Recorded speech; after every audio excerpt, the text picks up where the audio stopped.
Okey, baik. Okey, sebelum kita mulakan kelas kita pada hari ini, kita buka dulu dengan Ummul Kitab Al-Fatihah. Bismillah.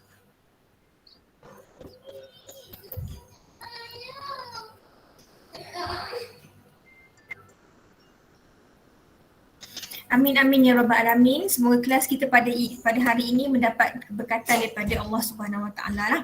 Baik, so ini adalah minggu yang pertama untuk semester yang baru dan juga seminar yang pertama. So hari ini saya tak berniat pun nak melakukan kelas yang membicarakan topik, tapi saya hanya nak buat sedikit briefing session. Okay. Baik, sebelum tu dalam kelas saya ni berapa orang daripada UiTM boleh klik raise hand sikit tak? 1, 2, 3, 4, ada 4 lah, 4 ke 5 orang lah. Yang saya kat sana nampak ada 4 orang daripada UiTM, Alhamdulillah. Baik, ada mungkin ada yang pernah mengenali ataupun tidak pernah mengenali sebab saya pun masih baru di dalam UiTM Sri Iskandar lah. Okay, sebelum tu saya perkenalkan dulu diri saya. Saya adalah Hafini Suhana binti Iknan. Boleh panggil Puan Fini lah, simple. Puan Fini. Kalau jumpa kat luar sana pun boleh panggil dengan Puan Fini saja. Jarang orang panggil dengan Puan Suhana. Masa study dulu pun tak pernah panggil Suhana pun, panggil Puan Fini je. Okay, so ini adalah kelas part yang ketiga. Kebanyakannya daripada kelas ahli kelas ini adalah orang-orang yang telah pun bekerja, betul? Betul? Okay. So lebih manis kalau saya panggil tuan-tuan dan puan-puan lah. So, saya lebih kepada sharing session ataupun kita nak berkongsi ilmu pengetahuan.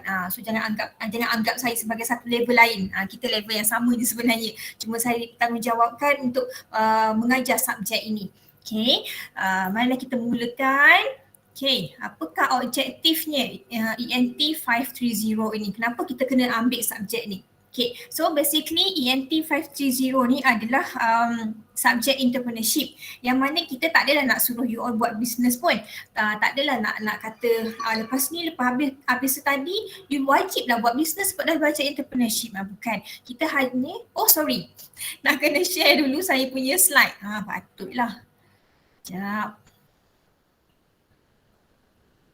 Dia dah lama tak mengajar ni, 2 bulan cuti je. So mulalah.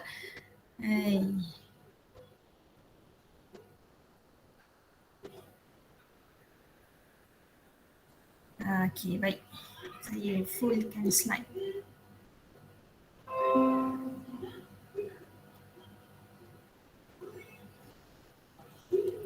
Okay, so kenapa the main objective why we need to learn ENT 530 ni adalah the first one, kita nak create a mindset of entrepreneur. And entrepreneur sebenarnya dia have lots of pemikiran yang berbeza daripada orang lain lah. Dia adalah seorang yang kreatif dan berinovasi. They are able to taking any risk. Tapi risk yang bersesuaian sajalah. Risiko ni pun banyak. Ada risiko yang berbaloi untuk diambil, ada risiko yang tak berbaloi untuk diambil. So as a good entrepreneur dia boleh bezakan antara risiko-risiko tersebut. Okay, another one mindset entrepreneur juga, dia tak mudah putus asa dan sebagainya. So ini yang kita nak terapkan dalam pemikiran student kita. Sebab apa, bila kita bukan sahaja dalam subjek saya, dalam pekerjaan kita, dalam kita menguruskan rumah tangga pun sama juga, kita kena ada mindset yang sebegitu. Tak mudah putus asa, mindset yang boleh fikir luar pada kotaknya. Okay. And another one, dalam kita punya subjek juga, kita nak tahu tentang entrepreneur success factor. There is a lot of entrepreneur outside there that have their own characteristic. So, and another one, what are the secret that they have in their hand so that they become a successful entrepreneur nowadays. Apa rahsia-rahsianya? So kita akan tengok entrepreneur ini, Nelofa, apa rahsia dia, Datuk Vida dia menggunakan method apa untuk dia berjaya dalam bisnes. And another one, kita akan tengok kepada opportunity recognition dan evaluation. Bila kita buat satu business, kita kena pandang keluar. Kita kena tengok apa peluang yang perlu kita grab. Bila kita buat business, kita jangan shock sendiri. Sebab everything that happen in outside our society, outside our environment itu, dia memberikan satu impact yang sangat besar. So how we gonna take that chance and opportunity? So kita akan study juga dalam kita punya subject. And last but not least, business planning skill to form a new venture. Tak lama study entrepreneur lah, entrepreneurship lah kalau tak terlibat dengan business plan. Mesti akan ada juga projek, kita akan buat business plan. Macam mana, walaupun ini bukanlah business yang in a real, yang betul-betul kita nak buat, tetapi even though kita just plan, tapi kita kena tahulah dia punya basic dia, dari segi marketing yang kita guna pakai, dari segi method marketingnya, dari segi administrationnya, nak hire orang kan, dan and another one about the operation. Kalau kita produce that kind of product, how many workers that we need, what are equipment or material that required to produce our product. Kan? So and the last one we have financial. Okay, financial ni kalau kita cerita, ramai orang takut, alamak tak reti lah nak buat account dan sebagainya. Tapi don't worry, dalam kita punya assignment kita pakai software. So software itulah yang akan generatekan kita punya statement.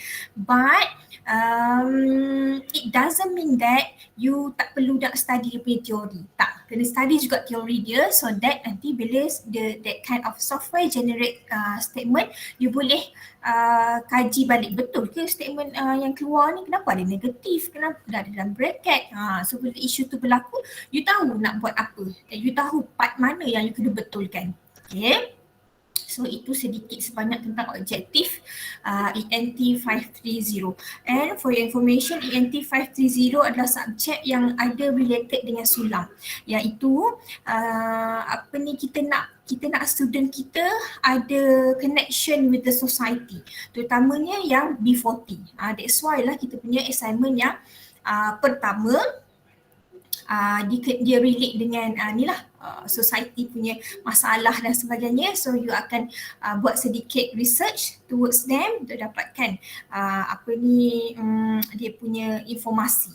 Okay, right. So basically in our subject there is only 6 main topics. Okay, kita hanya ada 6, tapi dalam 6 topik ini terutamanya topik 5, we have been divided according to the business plan report punya section lah. Dalam business plan kita ada marketing plan, kita ada organizational plan, kita ada operation plan, and another one financial plan. So dalam topik business plan saja dah dipecahkan kepada 4 subtopik. So begitu juga dengan setiap topik yang berlainan ini ada pecahan-pecahan dia. So insyaAllah lah within 14 weeks ini cukup untuk kita khatam this kind of 6 of chapters. Okay, I will go through briefly lah sikit-sikit topik-topik yang berkenaan. The first one ini adalah entrepreneurship and individual entrepreneur mindset. Macam subjek-subjek lain juga, mesti subjek yang pertama adalah subjek pengenalan. Apakah itu entrepreneur, apakah itu entrepreneurship, mindset of the entrepreneur itself macam mana. Okay, kalau saya tanya sekarang lah, apakah itu siapakah entrepreneur? Siapa boleh kongsi siapakah yang dimaksudkan dengan entrepreneur? Entrepreneur dengan businessman and businesswoman, adakah ianya sama? Siapa boleh bagi pandangan sikit lah. Siapakah itu entrepreneur?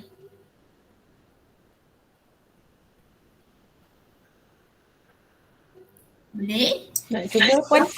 Boleh. Entrepreneur ni seorang usahawan, dia yang saya nampak macam Zamburger lah. Okay. Zamburger. Kalau businessman ni macam tak nampak jauh beza pun. Dia hanya dipisahkan mungkin daripada segi effort dan juga cara pengendalian. Okay, betul. Lagi seorang ke mungkin? Okay. Entrepreneur ni macam dia create dia punya own product. Okay. marketing dan sebagainya yang dia lah bahagian bisnes ni.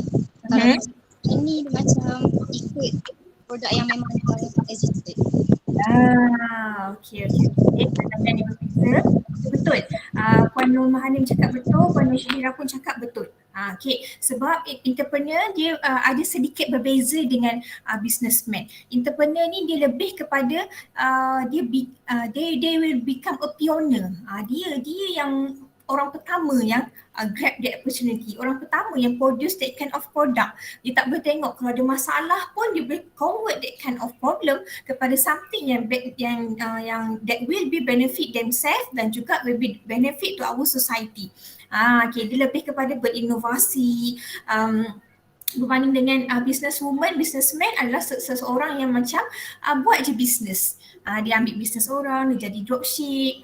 So dia tak menggunakan sangat dia punya pemikiran ni untuk produce something yang different, yang unik. Okay. Sama juga macam Zamburger tu kan tadi. Dia dikenali sebagai entrepreneur juga sebab dia membantu lagi ramai orang untuk menceburkan diri dalam bisnes kan. Yang dia pun melakukan inovasi dekat dia punya burger dan sebagainya. Okay. Betul dan sangat bagus. Okay. So topik yang kedua iaitu generating and exploiting new entry strategies. Bila kita berada di dalam dunia perniagaan ini, we need to know adakah kita perlu untuk exploit kita punya new market ataupun tidak. Adakah kita sebagai entrepreneur nak produce produk baru ataupun nak continue with the existing product. So dia ada sebenarnya dua situation di mana we want to produce a new product to a new market ataupun kita nak produce new product to the existing market. Sorry, ada empat. New product to the existing market, and another one the old product to the new market, and another one new old product to the existing market. So dia ada empat situasinya di situ. So kita berada di situasi yang mana? Because when we know our situation, so the approaches ataupun the strategy that we need to use is different. Okay, the topik yang ketiga adalah creativity, innovation and business opportunity. Tak dinafikanlah kalau kita when we become an entrepreneur, we need to create lots of something different. Kita kena keluarkan idea-idea yang kreatif. Kita kena be innovative. Okay. Inovasi ini dia tak hanya berlaku kepada produk sahaja. Dia boleh berlaku kepada sistem yang kita guna pakai, dia boleh berlaku kepada culture, dia boleh berlaku kepada environment dan sebagainya. So jangan limitkan inovasi ini kepada satu produk sahaja. Okay, so topik yang keempat, assessing the entrepreneurship environment. Okay, entrepreneurship and entrepreneur pun benda yang berbeza. Tadi rakan-rakan dah bagi tahu entrepreneur ni adalah orang lah kan. Kalau entrepreneurship ni pula adalah proses dalam kita menjalankan perniagaan yang melibatkan orang-orang luar, suppliers, government dan sebagainya, institution sekalipun, itu adalah entrepreneurship. Okay, dia ada satu proses yang besar lah. So dalam entrepreneurship pun kita kena tahu apakah environment yang mengganggu gugat kita punya business ni. Terutamanya yang berlaku dalam kita punya society, even though right now we are in pandemic situation. So as an entrepreneur, what are your solution? Adakah kita kena duduk kat sini juga ni, buat business kat sini juga, ataupun kita kena explore another way of doing a business, kena switch kita punya offline kepada online dan sebagainya. Macam mana kita nak reach our target market using a different way lah bila berlaku perubahan kan. Itu society, environment, perubahan environment dan juga regulatory. Different country will use a different rules. Kalau dekat Malaysia ni kita ada industri penghasilan arak kan yang kat Shah Alam tu kan. And another one dibenarkan juga untuk jual rokok kan. Tetapi kena faham dekat Malaysia we are not allowed to market ataupun to promote that kind of things. Benda tadi tu dekat TV dan sebagainya. Tak dibenarkan langsung Kalau you nampak ada iklan yang isap rokok tu, ya itu adalah iklan daripada KKM. Iklan yang nak menyatakan isap rokok banyak, lang jadi macam ni. Ni akibatnya, ambil dadah ni akibatnya. Yang tu dibenarkan, tapi untuk tujuan promosi memang tak dibenarkan langsung lah. Berbeza dengan negara-negara yang berada di luar sana, mereka boleh nak promosikan benda tersebut. And ada juga negara-negara yang tak membenarkan, dia ada peraturan yang sangat ketat untuk membenarkan international punya brand masuk ke dalam negara mereka, sebab mereka nak memperkembangkan lagi dia punya local product.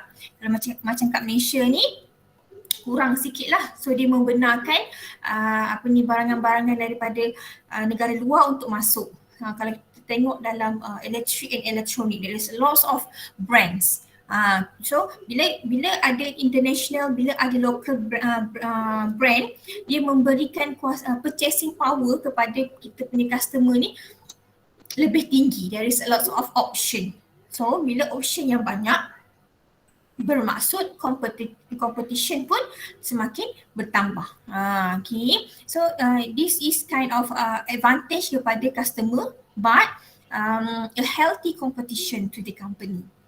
Okay, contoh barang-barang Malaysia yang berjaya Bonia kan, Body Shop, orang ingat daripada overseas tapi sebenarnya Bonia buat kat Melaka pula, kan. So dibangga-banggakan tapi sebenarnya itulah barangan Malaysia. Okay, banyak lagi sebenarnya barang-barang Malaysia yang mendapat tempat di luar negara, termasuklah juga designer yang berjaya, Jimmy Choo kan.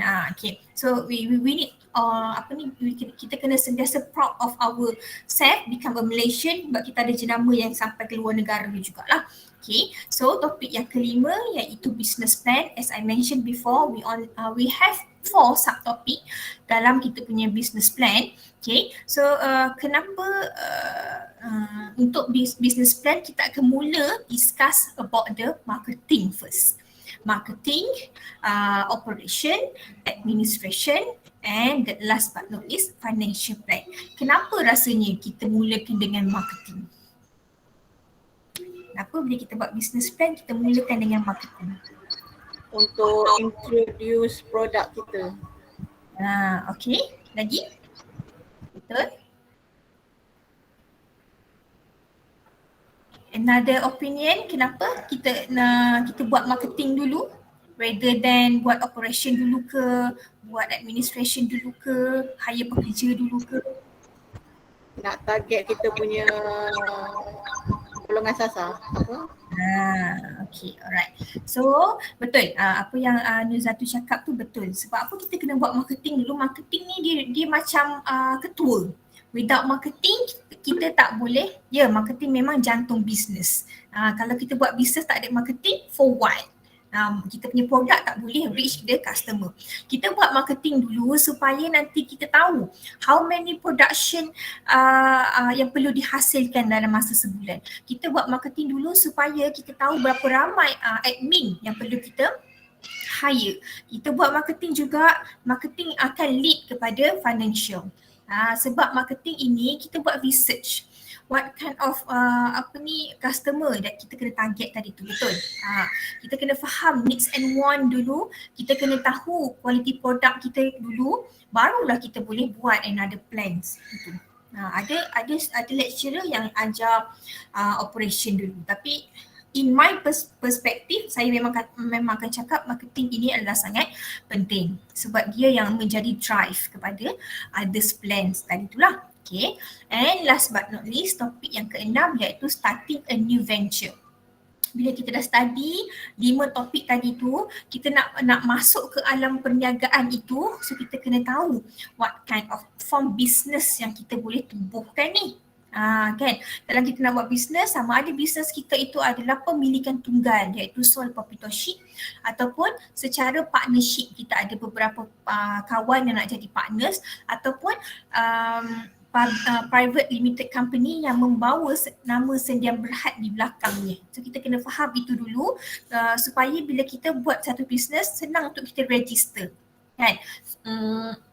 if I'm not mistaken, when we are doing a business lebih daripada 1 bulan, kena daftar dengan SSM sepatutnya lah, tapi ada juga yang belum lagi mendaftar. Okay, sebab apa, bila kita mendaftar ni there is a lot of benefit sebenarnya. Kalau kita dah daftar, kalau kerajaan umumkan sekian-sekian bantuan, senang untuk kita minta. And kalau ada support system dari segi financial ataupun support system daripada ada juga support system daripada marketing dan juga daripada segi facilities yang dikeluarkan oleh MARA, yang dikeluarkan oleh PKS, yang dikeluarkan oleh macam-macam agensi yang ada kat luar sana, mudah untuk kita mohon sebab kita we are doing the business legally. Okay. So ada 6 topik, insyaAllah. Setiap topik yang saya bincangkan saya akan masukkan dalam kita punya I Discuss You Future.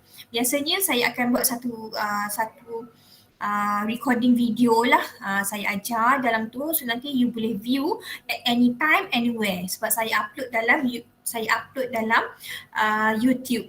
Janji ada internet yang kuat saja, so boleh view lah saya punya video tu nanti.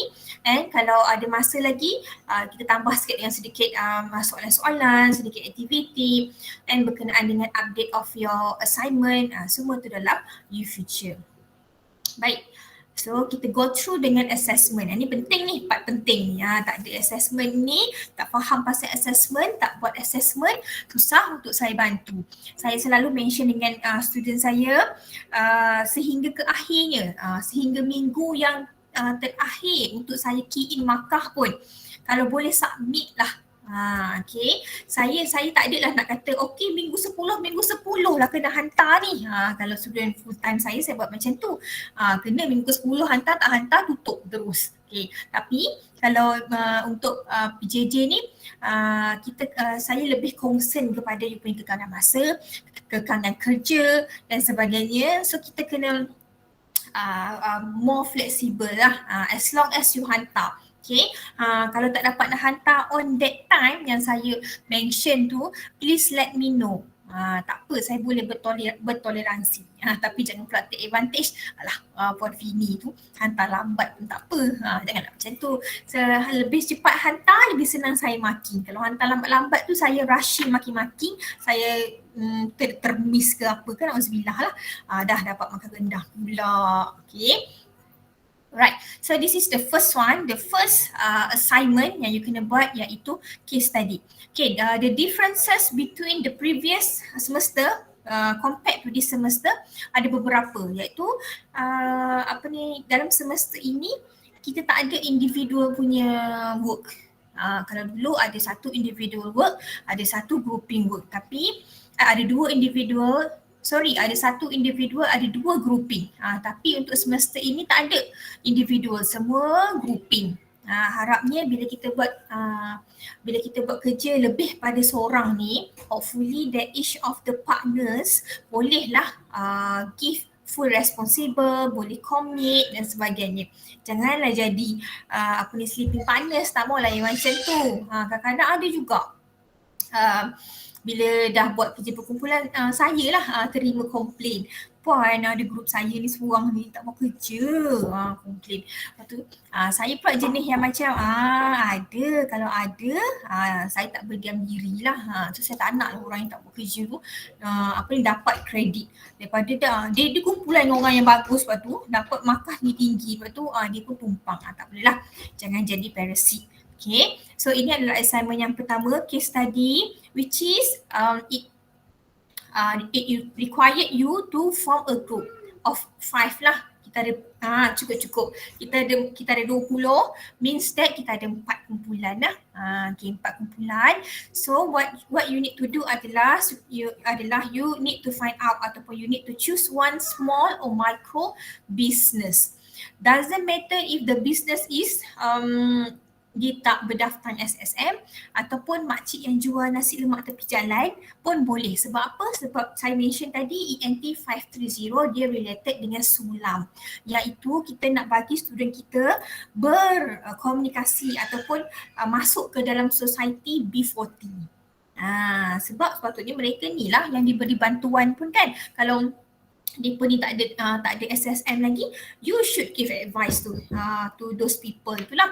dan sebagainya. So you pilihlah mana-mana one small business ataupun macro business ataupun yang dikategorikan sebagai SME, kena buat, kena pergi interview lah.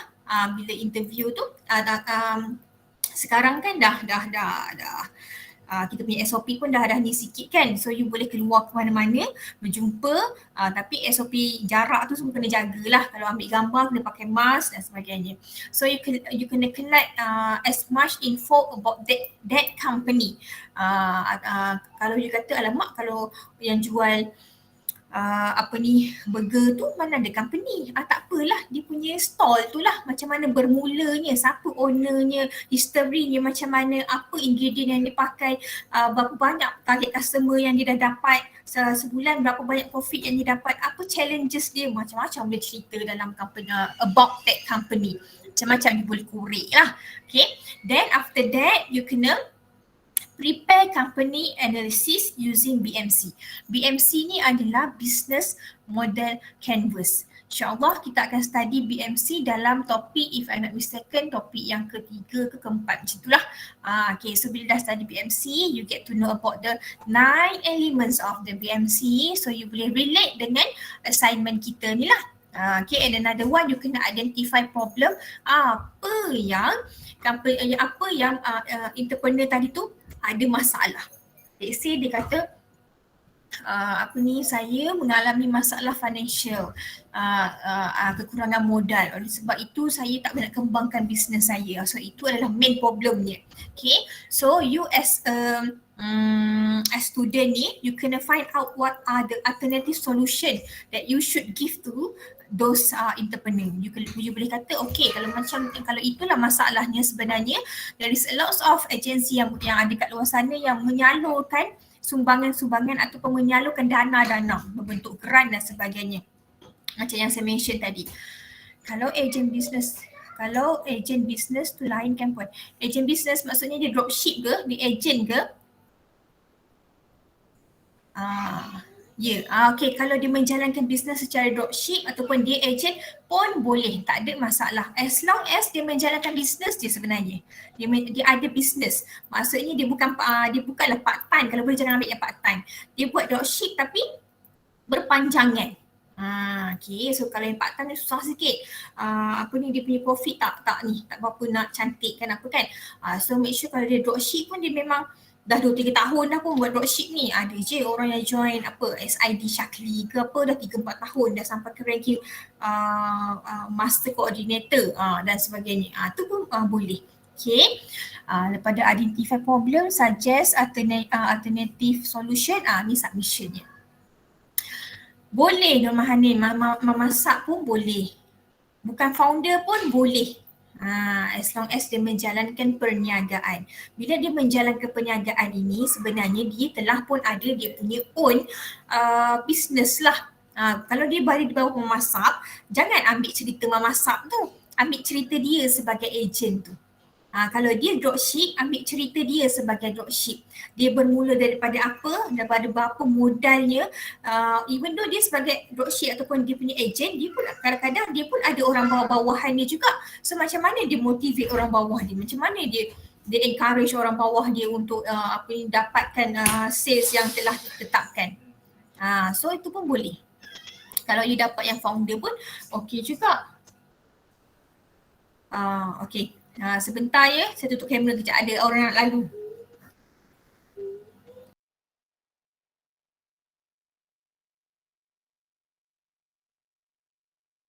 Okay. Selingan, gangguan kejap. Okay.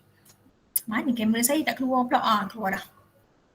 Okay, so kalau you jumpa yang founder pun okey juga. Founder kecil-kecilan, dia jual, dia buat bisnes tudung, dia tambah batu-batu, dia tambah dia punya cam ke apa ke, ada nama dia sikit kat sini ni, tu pun boleh juga.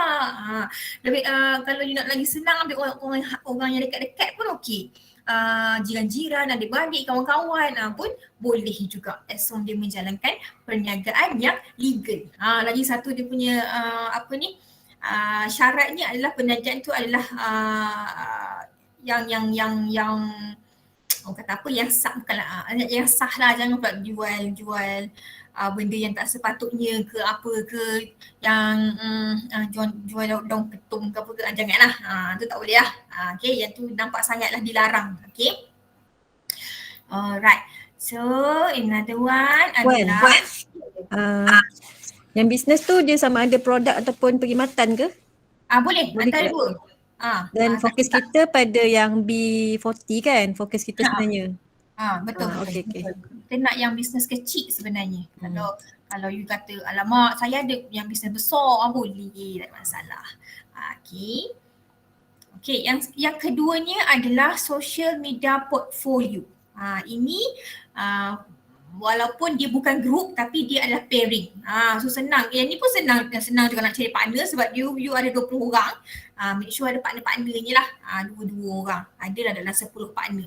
So ini adalah social media portfolio. Kalau dulu yang ni adalah grouping. 4 ke 5 orang. Tapi untuk semester ini kita dah bagi dia untuk pairing sahaja. Okay, so bagi saya social media portfolio ini assignment yang interesting sangat sebab you kena find a product yang you nak jual. Yang you nak jual, kita nak practice you punya skill in marketing. Okay, so meaning to say that you need to choose, tapi tak boleh choose. You kena menggunakan Facebook. Nanti ada pula guna Instagram, lain pula dia punya function dalam tu kan. So kita gunakan Facebook. Okay, Facebook page untuk you buat marketing campaign. Okay, so dalam social media portfolio ni, you akan diajar cara untuk buat soft sales, akan buat hard sale, akan buat teaser. Okay, 3 perkara ni yang you kena buat. Dia ada requirement dia, setiap satu jenis jualan yang you buat tadi tu, hard sale kena ada berapa post, soft sale kena ada berapa post, teaser kena ada berapa post. So setiap yang untuk hard sale dia kena follow dia punya formula pula. Kita panggil dia sebagai ICA formula. Yang untuk soft sale pun kita ada formula dia. Untuk teaser tak ada. Teaser general. So markah akan diberi berdasarkan berapa banyak post dan juga cara you, penulisan you itu follow formula ataupun tidak. Okay, so itu basically dia. So you kena create dulu Facebook page tu. Mana-mana yang tak ada Facebook memang kena create Facebook lah. Tapi kalau antara 2 orang ni, kalau ada seorang ada Facebook pun okey dah. Tapi you kena buat dua-dua as admin lah. Bukan seorang je boleh manage, dua-dua boleh manage. Contoh hari ni si A nak post, esok si B pun nak post. Tapi jangan risau kalau you rasa macam alamak kalau kita buat dalam Facebook page ni bermaksud nanti orang boleh jumpa. Kan kalau orang order macam mana? So you kena tulis sedikit dekat ataupun you nak buat disclaimer ataupun you letakkan dekat description ataupun info about tu, you kata this this business is bukan. Kita nak bagi tahu dekat orang yang buka kita punya Facebook page tu bahawasanya kita punya Facebook page ni bukan untuk jualan. Bukan untuk sales, tetapi just for completing ENT 530 assignment only. So dia dapat tahulah, ni page bukan betul-betul jual. Sebab ada yang semester lepas dia kata, madam lambat lagi ke boleh tutup page ni? Saya kata kenapa? Ada orang PM saya lah nak jual, nak beli. Kata ya ke? Kalau macam tu awak tak tulis ke disclaimer macam saya mention hari tu? Dia kata alamak saya lupa nak tulis. Okay, tak apalah. Terus boleh delete dia punya Facebook page tu sebab saya pun dah bagi markah masa tu pun. Okay, so letak siap-siap supaya orang tak terkeliru. Sebab kadang-kadang kita letak hashtag dan sebagainya kan. So bila orang search, dia terus boleh dapat kita punya Facebook page tu. Okay, so bila you dah ada you punya Facebook page, bila you nak buat report nanti, kita hanya print screen je sebenarnya. Ambil print screen, letak dalam bawah hard sell punya kolom, letaklah kalau ada 20 lah you masukkan dalam kita punya tu gambar saja. Mostly lah untuk ketiga-tiga jenis sales tadi tu gambar saja. Masukkan juga link untuk saya view. Dan another one adalah you kena register dengan Go E-commerce. Okay, Go E-commerce ini adalah satu software ataupun satu aplikasi yang dilancarkan oleh MDEC. Sebenarnya dia ni digunakan untuk orang yang betul-betul buat bisnes, tapi untuk tujuan pembelajaran pun boleh. So kita UiTM ada menjalankan kerjasama dengan MDEC. So you nanti bila kita buat assignment ni, you kena daftar bawah Go E-commerce. Okay, nanti dia akan createkan satu sertifikat, nanti you download, lepas tu letak dalam kita punya report. Okay. Jangan rusing, jangan kata macam alamak tak dapatlah pemedium kata tu banyak sangat. Tak apa, nanti kita bagi guideline, template kepada you all semua untuk buat assignment. Nanti untuk kelas seterusnya ataupun seminar seterusnya pun kita akan briefing lagi, sebab saya punya aim adalah untuk you faham ataupun you get on track all the assignment tu boleh dikompletkan dengan jayanya.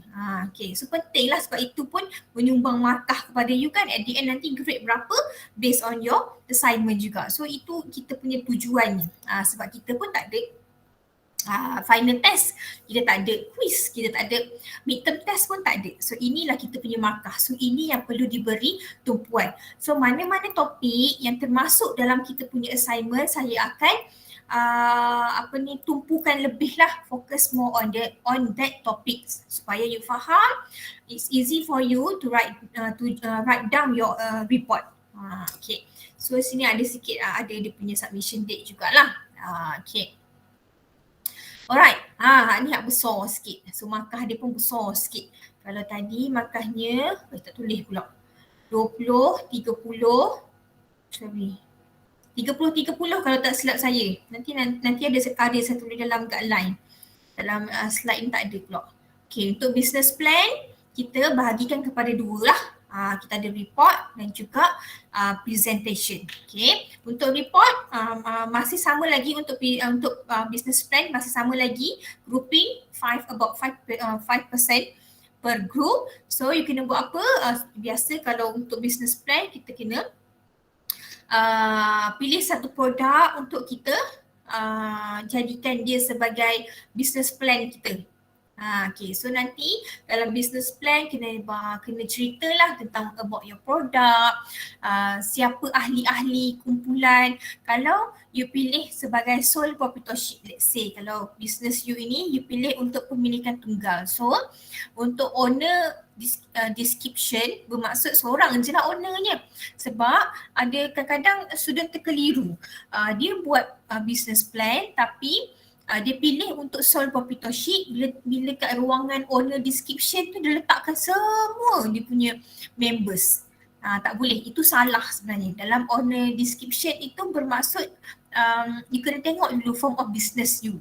Kalau you buat partner, bolehlah letak semua. Kalau you buat, tapi dinasihatkan untuk buat antara dua saja, sole proprietorship dengan partnership saja.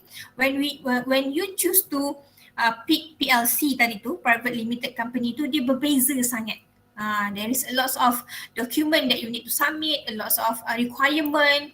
So kalau biasanya yang PLC ni dia adalah company yang dah well established, yang dah pun have lost dia profit pun dah banyak.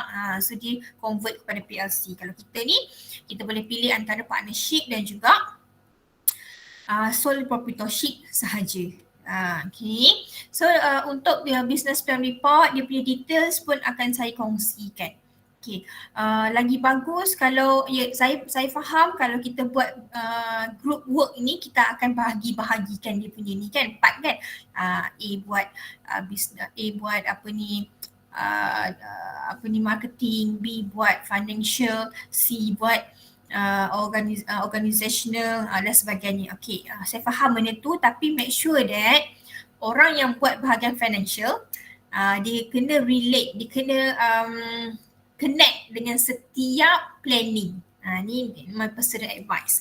Sebab untuk setiap planning kita ada budget dia tersendiri. Lagi nanti orang A dah buat dah marketing, dia ada marketing budget, dah masukkan siap-siap. Nanti bila financial tak sama apa yang budget dalam marketing, dia tak refer back. So make sure dia adalah connection dia dengan setiap planning tu. Sebab ini memang terjadi. So apa yang others lecturer buat, dia kata siapa yang buat financial even though part dia last sekali, tak bermaksud dia orang yang minggu yang ke-10 boleh nak buat. Tak. Sebab dia kena get connection with others yang buat plan yang berlainan tu. Okay, so another one adalah video presentation. Kita peruntukkan only 15 to 20 minutes only for you to present ataupun deliver the message about your business plan. Okay, so saya tak limitkan you menggunakan apa, sama ada nak guna Proton ke, nak guna Canva, KineMaster. There's a lot of application yang dekat luar sana. Paling senang pun nak pakai PowerPoint pun boleh juga record video kan pun boleh, tak ada masalah. Kalau yang ada kreatif terlebih tu, advance terlebih tu, macam-macam sebenarnya dia pengguna. Tapi kalau yang paling senang PowerPoint tu lah, ataupun ada yang boleh record screen tu ke, tu pun boleh, tak kisah. Siapa yang nak kena present, saya kalau boleh bukan semua pun tak apa. Pilih seorang ke dua orang pun boleh. Okay. Bila kita buat semua ni, dia drag masa sebenarnya. Seorang ni dah buat satu video, seorang ni buat satu video. Nak combine video tu lagi. Dah seorang ni, kalau seorang ni dah 5 minit, kalau 5 orang, cukup juga. 40 minit. Tapi kalau orang tu melebihi waktu, nak kena cut apalah. Tapi make sure jangan lebih pada 20 minit. Sebenarnya 20 minit tu pun dah panjang. Okay, jangan lebih. Jadi saya pun terbuai tengok punya video. Okay. Itu je benda yang saya nak kongsikan pada hari ini. Okay, briefing session untuk ENT 530. Saya ulang balik, there is about 6 topics included in our subject, and only 3 assessment that you need to complete within this semester. Okay, soalan ada? Assalamualaikum Madam. Salam. Nak tanya berkenaan dengan yang assignment yang pertama tu yang 5 orang tu kan, yang ada kena interview peniaga kan. Betul. So adakah semua ahli grup kena ada waktu sesi temu bual tu? Okay. Atau wakil 3 orang je ke macam mana? Okay, it depend. Kalau lah yang boleh pergi tu 2 orang saja, duduk dekat-dekat kan, yang boleh pergi seorang saja pun dibenarkan, as long as you kena take a picture as an evidence that you have conducted personal interview with that entrepreneur. Kalau dia kata, Puan susahlah untuk kami buat face to face interview. So can we choose another method such as WhatsApp interview, Google Meet, email dan sebagainya. Kalau itulah yang menyendangkan you all, go on. Pilih saja. Yang pentingnya adalah ada evidence dan you can get lots of information. Okay, jangan terbatas. Even though you guna WhatsApp kan, lama susah lah nak tanya, boleh je guna voice note. Okay, tak kisah. Jawapan saya tadi adalah tak kisah. Nak bawa semua, nak bawa 2 orang pun tak kisah. Soalan lain? Puan. Ya. Ada 2 soalan. Yang first, interview tu should be in English or boleh dalam Malay ataupun English ataupun Malay. Dan yang kedua untuk presentation, video presentation, kena bahasa Inggeris ataupun boleh dalam Malay. Okay. Saja. Untuk interview, tak kisah, boleh guna both. Tapi biasanya student akan guna Malay lah. Kecuali kalau dia interview Chinese ke, dia akan mix lah. Kalau Malay biasanya dia orang akan gunakan Malay. Tapi make sure nanti report in English. Begitu juga untuk kita punya presentation, fully English. Okay. Ini ada informasi iaitu bila masa you buat second assignment ni, yang ni pun ada juga student tanya, Malay or English you punya post dalam Facebook page. So untuk yang ini alhamdulillah kita punya resource person, RP kata depends lah kepada student. Kalau dia rasa dia senang untuk dia buat bahasa Melayu, buatlah bahasa Melayu. Bukan senang ni nak buat marketing bahasa Inggeris ni.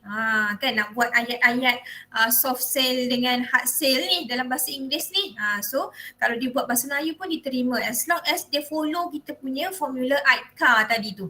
Nanti kita go through dengan formula AIDCA tu. Dia follow yang tu should be okay. Kalau tulis bahasa Inggeris ni pun kadang-kadang tak sampai maksud kadang. So boleh both language. Lagi soalan?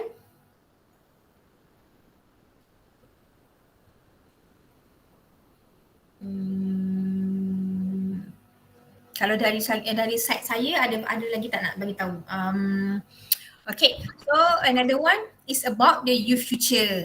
Attendance dalam youth future jangan lupa isi. Kalau saya tengok tadi kita punya attendance youth future ada yang dah isi, ada yang belum isi. Make sure you kena isi before 4:15 sebab kita punya kelas berakhir pada pukul 4.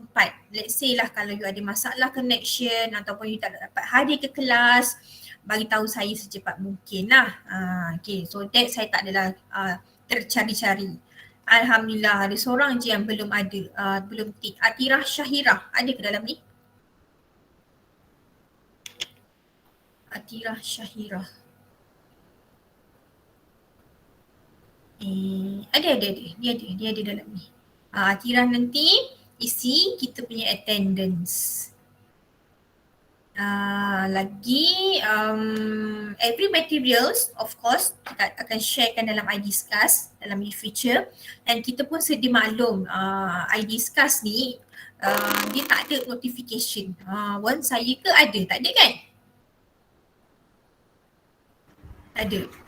Tak ada. Itu sebenarnya yang menyukarkan kita sebab dia tak ada. So bila saya post something, so you tak dapat, so you akan kalau biasanya kalau ni hak rajin tu dia akan tengok lah, buka you feature hari-hari, buka seminggu sekali. Tapi kadang-kadang bukannya sistem ni je yang kita kena buka pun, ada banyak lagi kerjanya lagi. So oleh sebab itu bila saya dah post something, saya akan mention juga dalam kita punya WhatsApp group lah. Hari ni I have been shared material of topic 1.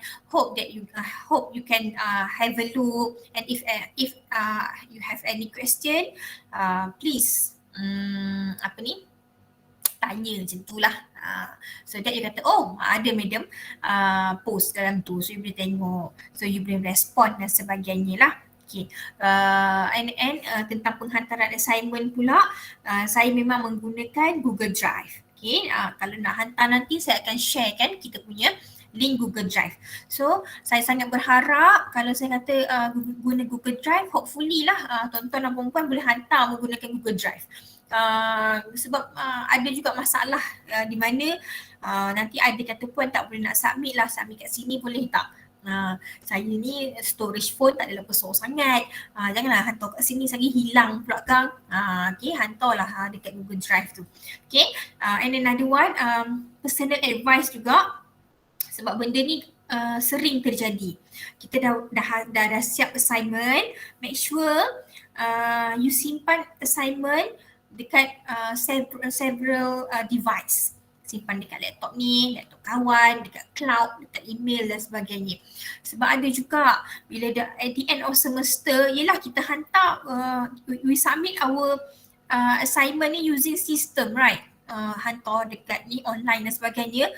We never know, kadang-kadang benda tu hilang. Dekat saya tak ada. Okay, bila saya last minute minta nanti, saya kata alamak dekat dalam saya punya Google Drive tak ada ni, kumpulan 5 tak ada. Boleh submit. Bila minta di submit tu kelang kabut lah. Hak ni laptop dah jam, janji minggu ni tak hantar langsung, minggu depan pula. Lepas tu kawan pula berada di luar kawasan dan sebagainya lah. Manage your work dan juga manage your time lah. Okay. Benda ni bukan benda yang senang sebenarnya bila kita part time study, bila kita bekerja. Okay. Hopefully that 20 student in my class can complete all the assignment on time dan juga boleh get a good score lah. Sepanjang saya mengajar PJJ belum ada lagi student saya yang hantar tapi fail. Tak pernah lagi lah. Yang fail tu sebab dia memang tak hantar. Dia memang tak hadir pun ke kelas. Bila saya tanya Cik Nazri kata, oh dia ni memang macam ni. Daripada saya lepas pun dia tak ada. Dan tanya kawan-kawan pun kawan kata, saya lepas pun kami pun tak ada dah nampak ni. Tak ada join mana-mana grup dah. Sudah masalah besar bagi saya. Okay, so yang hantar tu insyaAllah saya memang akan tolong dapatkan grade yang bagus lah. Yelah kita dah buat kita dah buat kan. So it's your own work, so menjadi tanggungjawab saya untuk membantu saya punya student. Okay, lagi saya rasa minggu ni tak adalah saya nak mengambil masa sampai pukul 4 ni, sebab hanya briefing saja, belum masuk kepada main core topik ataupun perbincangan tentang assignment. Okay, so it won't take sampai 4 lah. Kalau ada sikit-sikit soalan bolehlah diajukan sekarang ke. Ada lagi ke? Puan. Maaf bertanya. Boleh tak Puan kongsi macam mana nak skor A+ dalam subjek ENT 530? Okay, boleh. Okay, A+, bagus. Grade yang paling ada the higher grade lah. Okay, dia macam ni. Dalam subjek ENT 530, saya bagi tahu tadi there is no final test. Quiz pun tak ada, midterm test pun tak ada. It depends on your assignment. Okay, untuk bagi saya yang mark your assignment ini, saya sangat suka, saya sangat berbesar hati kalau you follow guideline. Apa yang ada dalam guideline itulah yang saya mark mengikut rubrik. Kalau dalam rubrik kata ada conclusion tapi you tak buat conclusion, so automatically 5 mark deduct. Kalau dalam kita punya guideline dia tulis okay, untuk BMC dia kata kena elaborate each of the element according to the business that you have been choose. So bermaksud you kena elaborate lah, bukanlah you letakkan point, bukan you letakkan table, tapi rasanya nanti kita tengok balik kita punya guideline. So you kena follow betul-betul guideline. Saya tak adalah kata saya strict, tapi bila saya marking tu saya ada rujukan dekat sebelah. Kalau tak ada means tak ada. Kalau tak cukup means tak cukup lah. Okay. And another one, saya sangat sukakan kekemasan. Okay, buat assignment jangan cacah merbah, jangan asal ada. Kalau dia punya paragraph tu, please make sure that you justify dia lah. Betul-betul cantik je. Topik highlight betul-betul. Jangan tiba-tiba ada tengah, tiba-tiba ada kat tepi.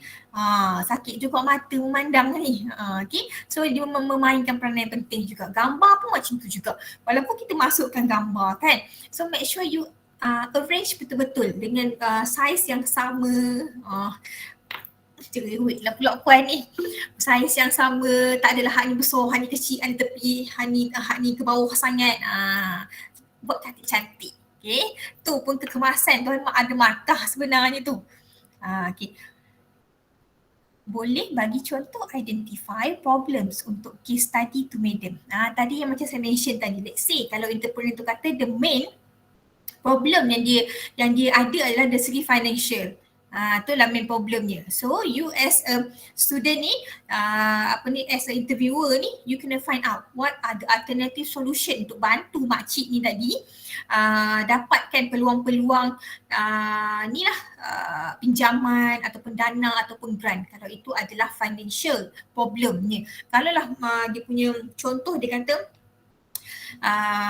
saya punya masalah tak lain tak bukan dari segi kaki tangan, tak cukup.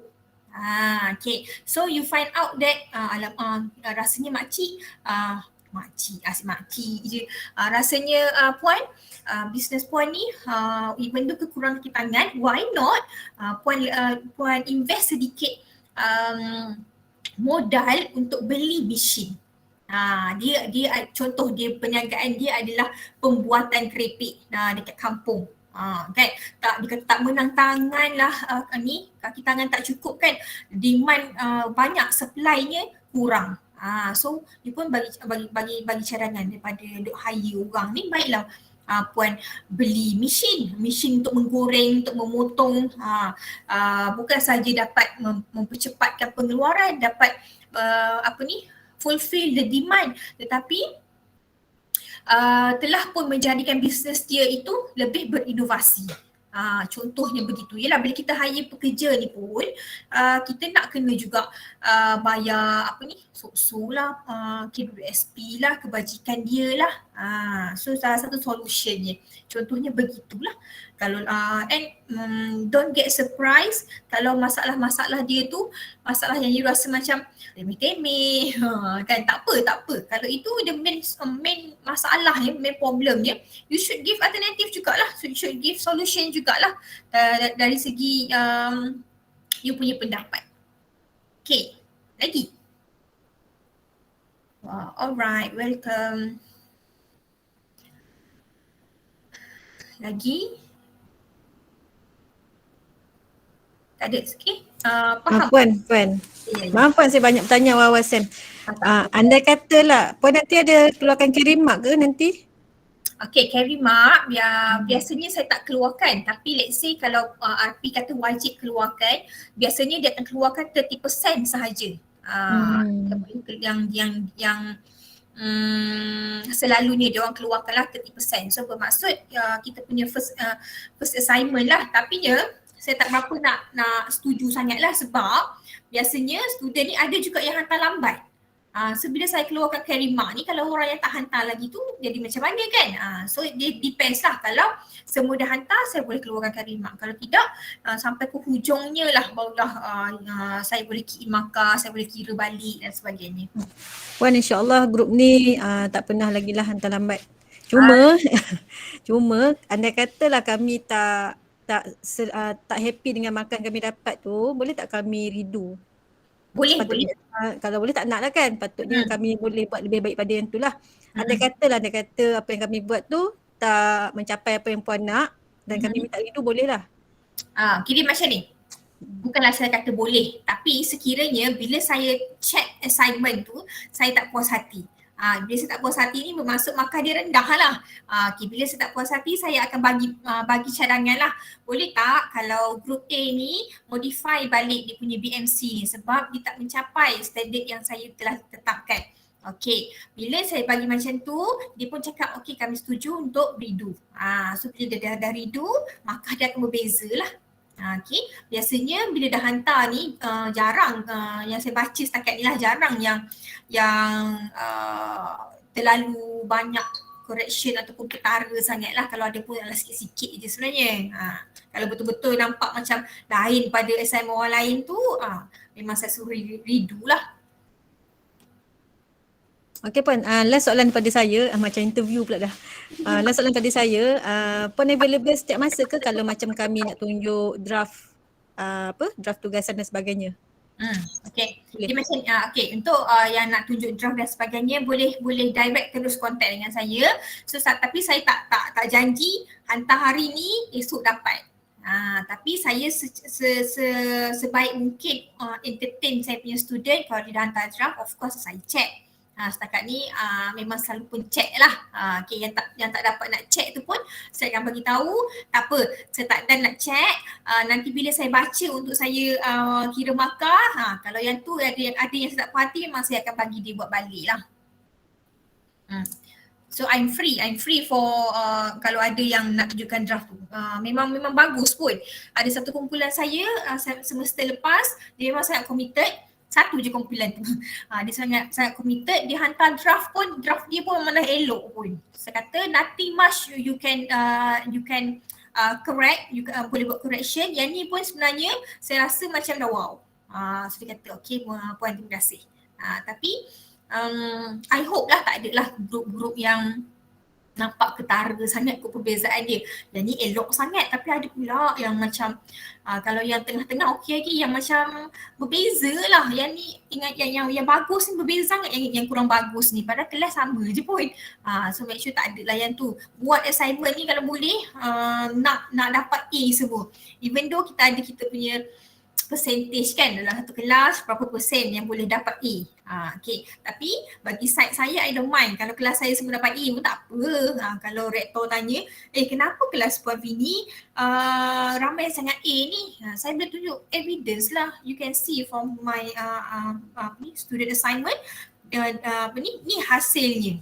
So takkanlah saya nak bagi dia B, takkanlah saya nak bagi dia oleh kerana tak boleh nak mencapai tak boleh lebih 25% tu saya nak bagi dia B+. So I don't mind kalau nak bagi semua A pun. Okay, so this is your own word, your own effort. Okay, siapa saya nak kata you kena dapat A, you kena dapat B, you kena dapat C, siapa saya. Okay, kalau dah bagus tu bagus lah. Okay, lagi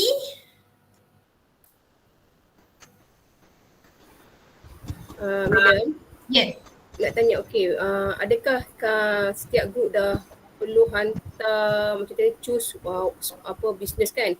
So kita kena buat melalui yang BMC tu, kita belum go through lagi. Jadi untuk peringkat awak, adakah kita orang dah kena hantar dulu company yang kami dah pilih dan sedikit maklumat ke sebelum buat paper ni lah, paperwork ni? Okay, dia macam ni, dia ada proses okay, mungkin minggu ni saya kata setiap kumpulan bagi list company ataupun siapa yang you nak interview. So minggu ni semua listkan lah. So saya pun akan verify, yang ni okay, ni boleh, yang ni macam kurang sikit kot, tak boleh kot ni. So saya akan deny lah dia punya request tu. Mungkin kena pilih orang lain ke, tapi bermula macam itulah. Saya akan bermula dengan pemilihan you punya entrepreneur yang you nak pergi interview tu. Lepas tu nanti mungkin minggu depan saya masuk ke topik BMC. Bila dah buat topik BMC, dah faham semua, minggu lagi satu nanti mungkin kita boleh discuss about the question you want to ask. Setiap kumpulan keluarkan apa soalan-soalan yang you nak tanya. So saya pakai tapis lah. Yang ni boleh, yang ni boleh, yang ni macam tak relevan, yang ni tak tanya pun tak apa. So nanti next step barulah you boleh terus pergi jumpa dengan entrepreneur tu with a well preparation. Soalan dah ada, you faham apa kehendak assignment, barulah you boleh deliver assignment tu dengan bagus. Okay. Lagi dalam grup saya ni ada yang masih bujang ke? Ada yang bujang? Ada, Madam. Nurul Hafizah, seorang je. Oh ramai, Fazli, Auni, ramai, Syahira. Okey. So cara kita treat orang ni pun berbeza juga sebenarnya. Orang bujang lain, orang yang dah berumah tangga pun lain, orang yang ada anak ramai pun sebenarnya lain. Sebab kekangan berbeza. Bila saya ajar kelas PJJ ni, dia macam a new experience, dia macam quite fun. Sebab kita ada orang yang pelbagai sebenarnya. Kalau ajar diploma tu tahu dah umur 18, 19, kanak-kanak kan, nak marah pun marah je. Tapi bila kita berdepan dengan orang-orang berbeza ni, lain dia punya pendekatan. So kadang-kadang ada yang lambat hantar tu, dia akan kata, puan minta maaf lah, anak sibuk lah pergi PR lah minggu ni, tak ada nak tengok laptop, tak ada nak buka e-feature. Okay. So saya tak boleh lah nak kata tak boleh, kena hantar juga. Saya tak kisah pergi PR tak pergi PR, anak sakit tak sakit, tak boleh, pendekatannya adalah berbeza. Okay. As I mentioned before, anything masalah yang you hadapi, please communicate with your lecturer. Okay, yang lecturer tak makan orang pun sebenarnya. Okay, lagi ada apa-apa lagi soalan? Saya tambah lagi sikit berkenaan dengan dengan reference book. Okay. Saya punya buku ataupun saya punya nota adalah saya punya slide. Okay. Segala apa informasi yang ada dekat slide saya itulah nota saya yang telah pun diambil daripada pelbagai sumber lah.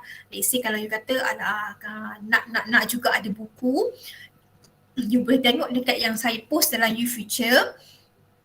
Dekat course information itu ada kita punya course info, bawah sekali tu dia ada books reference. So basically kita gunakan buku Sodri, buku apa lagi, and another one kita ada slide daripada MDEC. Yang tu pun saya guna pakai juga untuk ajar you buat marketing nanti, soft sell dan juga hard sell. Saya gunakan yang MDEC punya slide. Okay, yang tak apa, yang tu pun kita akan share kepada you all. Kalau later on you nak jadikan references you nak buka balik, nak tengok macam mana ICAR formula tu, boleh tengok dekat kita punya MDEC punya slide. Sebab MDEC punya slide ni dia lebih precise ataupun dia lebih tepat kepada usahawan. Kalau buku ni dia general sikit. Okay, slide tu pun saya kongsikan nanti dengan you all. Slide tu sangat bagus. Kalau you nak buat betul-betul nak buat marketing, you refer slide tu, insyaAllah lah lebih kurang je dengan orang yang pergi kelas-kelas tu sebenarnya. Sebab MDEC pun memang ada dibuat kelas, dia ada course dalam kita punya Go E-commerce tu that yang MDEC keluarkan tu, dia ada pelbagai course dalam tu. Kalau you rajin nanti you boleh join dia orang punya course, macam-macam lah course yang dia orang ada, terutamanya buat marketing ni lah. You boleh join sebenarnya. Okay, mana buku dia tadi? Buku daripada Kotler. Kotler ni buku dia adalah Principle of Marketing. Kotler adalah orang panggil apa? Orang panggil dia apa? Dewa marketing lah. Kalau dewa ke apa? Ketua marketing macam tu lah. Kalau Sifu macam tu lah. Kalau ingat marketing, ingatlah Kotler tu. Dia memang hebat. Sodri punya buku pula dia lebih simple, mudah untuk difahami buku Sodri. Apa tajuk buku dia, saya lupa lah. Kalau jumpalah Sodri punya buku ni. Tadi saya dah jumpa, dia dah hilang lah pula. Lagi ada apa soalan? Oh ni buku Sodri Arifin, Introduction to Entrepreneurship. Yang tu pun okey, yang tu simple lah. Slide daripada MDEC. Kita ada buku daripada Wan Nong Muzaffar, Kuasai Perniagaan Internet. Preparing Effective Business Plan daripada Berriger. Semua ni yang saya cakap sekarang ni ada dalam course information yang saya post dalam YouFuture. I discuss minggu yang pertama. You boleh go through bawah dia tu, ataupun yang kita sharekan dalam group itu tu, yang Maisarah share tu pun ada informasi tentang references. Lagi soalan?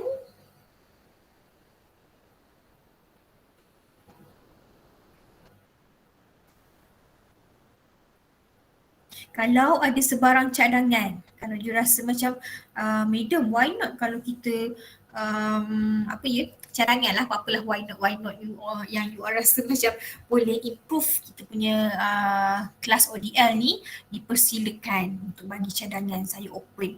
Kalau you kata madam, assignment ni rasanya kita perlu dalam seminar nanti madam perlu terangkan balik ni, sebab rasa macam lost pula. Cadangan you kata macam tu, insyaAllah untuk seminar seterusnya kita akan go through assignment mana yang you tak faham, ataupun topik mana yang you rasa macam tak apa nak faham lah, boleh tak madam terangkan balik dalam seminar. Sebab hanya seminar je lah pun yang kita boleh cakap to face macam ni kan. Kalau dalam kita punya I discuss tu, kadang-kadang ayat yang saya tulis pun you faham lain, saya faham dia lain. Okay, boleh je. Sebarang cadangan bakal dipertimbangkan. Kalau cadangan nak extend assignment ke, tu biasalah. Itu pun boleh sebenarnya. Okay, tak ada masalah. Lagi?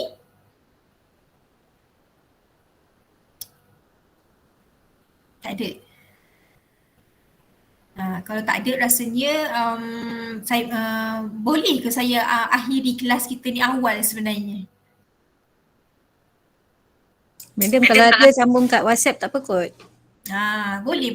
Tanya saja. Tanya saja dalam WhatsApp, insya-Allah saya entertain. Tapi make sure saya lebih suka sebenarnya kalau student saya direct tanya dekat group.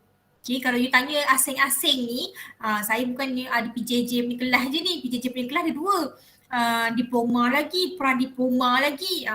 Dia pening dah nanti. Kadang-kadang saya akan tanya, ni kelas mana ya? Saya dah terlupa dah. So better tanya dalam group spesifik supaya orang lain pun dapat informasi yang sama, supaya sebenarnya bila kita tanya tu kan ada juga orang lain yang tak tahu. So orang lain pun mendapat benefit yang sama. Okay, tanyalah dalam group. Jangan tanya luar pada group, melainkan kalau you hantar draft tadi ke, jangan hantar dalam group jadi orang lain tengok pula. Suzana Irene. Raise hand ni bila ni? Tadi ke? Yang bujang tadi kot. Oh, yang bujang tadi dah tu. Okay. Dalam grup ni siapa yang jadi ketuanya? Ada ketua kelas ke? Kelas rap?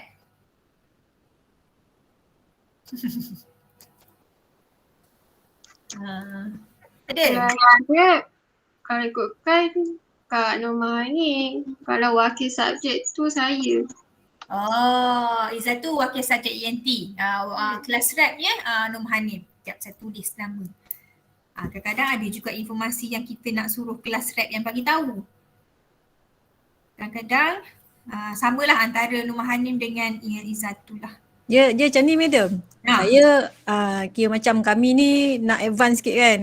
Saya ambil hal pentadbiran lah, macam urusan yuran ke apa ke, jadual ke. Untuk urusan subjek ni, kami ni satu hati tu yang bagi-bagi tu. Ada kelas rap untuk subjek Arab, ada kelas rap untuk subjek ENT.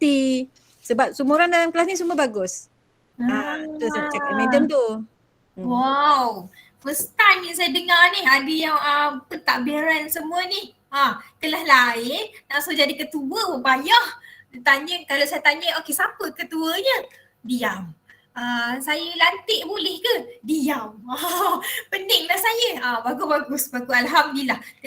Saya nak cakap terima kasih kat Cik Nazri nanti pilih saya ajar kelas ni lah kot. Kemungkinan nanti untuk semester depan saya boleh encourage orang ambil kelas ni. Senang. Bagus. Alhamdulillah. Allah pemudahkan urusan saya, Allah pemudahkan juga urusan you all sebenarnya. Okay. Lagi? Ada apa-apa lagi ke? Hopefully untuk yang seminar kedua, ketiga, keempat, kelima tu kita memang akan, biasanya saya akan fully utilize lah 2 jam tu insya-Allah. Kadang-kadang kelas 2 jam ni even though dia hanya 2 jam tapi nak sampaikan benda yang sama je sebenarnya. Sebab kita ada kita punya yang I discuss tu pun kita dah bagi informasi yang sama, tapi kalau yang lainnya, yang ni adalah secara verbal, so kita banyak kepada Q&A. Bertanya soalan, kalau ada tak faham tentang assignment, tak faham tentang topik, terus tanya secara verbal. Sebab ada juga meeting PJJ Sam ni lah kot, kalau saya tak if I'm not mistaken lah, ustaz tu kata dalam kelas dia yang buat seminar 1 sampai 5 tu tak ada pun bincang pasal topik ke, banyak kepada macam bertanya. Yang ni macam mana, betul ke yang kita buat ni? Banyak, tiba-tiba je dah 2 jam ustaz tu kata. Lepas tu saya kata, sebenarnya function untuk kita buat seminar ni itulah sebenarnya two-way communication. Apa yang kita tak confirm, kita confirmkan balik. Apa yang tak faham yang dalam I discuss tu, tanya balik. Okay. Bukanlah bermaksud kelas 2 jam ni kena present topik je, tapi ada jugalah, ada juga topik-topik yang penting kena present, kena cakap secara ni juga, verbal juga. Okay, kalau tak ada apa-apa persoalan, kita akhiri kelas kita dengan tasbih kifarah dan juga surah Wal-As.